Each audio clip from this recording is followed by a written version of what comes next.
Tiniyak naman ng Highway Patrol Group o HPG na all out ang kanilang deployment para o sa harap na nagpapatuloy na Holy Week Exodus. Kabilang raw sa mga tututukan ng kanilang hanay ay ang kaligtasan ng mga pasyalan, terminal, simbahan at mga pangunahing kalsada sa bansa. Una sa balitang yan, si Edniel Parosa. Kasabay ng inaasahang dagsa ng mga motorista at manlalakbay ngayong Semana Santa, tinodo na kung ilarawan ng Highway Patrol Group ang kanilang deployment sa iba't ibang key areas sa bansa.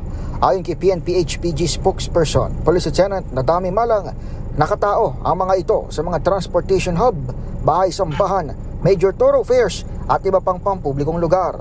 Talagang tinodo ng HPG yung ating pong mga personnel, even yung mga ating admin personnel ay hinugot po ng ating pong direktor para ibuhos sa ating pong mga lansangan. Bahagi sila ng higit 40,000 police deployment sa buong hanay ng pambansang pulisya sa buong kapuluan. Pero partikular na tutok ng HPG ang matiyak ang maayos sa traffic management, kaligtasan sa pagbiyahe at quick response sakaling magkaroon ng emergencies. Nauna nang nagpaalala si Pangulong Bongbong Marcos sa mga motorista na iwasang maging kamote sa harap ng mga banta ng road rage at iba pang insidente.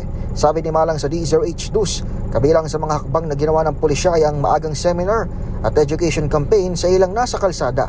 Partikular kasi umanong namomonitor ng unit tuwing panahon ng Holy Week break ang mga paglabag gaya ng pagsuway sa traffic signs at reckless driving. Hindi pong sinusunod, pero may mga pagkakataon din talaga na yung mga disregarding ng traffic signs ay isa sa mga talaga ding number one na nahuhuli at naitatala po ng HPG sa ngayon. Pero muli, no, ito po ay talagang tinutukan pa ng HPG para at least po mapababa po natin or masecure po natin na talagang wala pong mapapahamak. Para sa MBC TV Network News, ito si Edniel Parosa ng DZRH.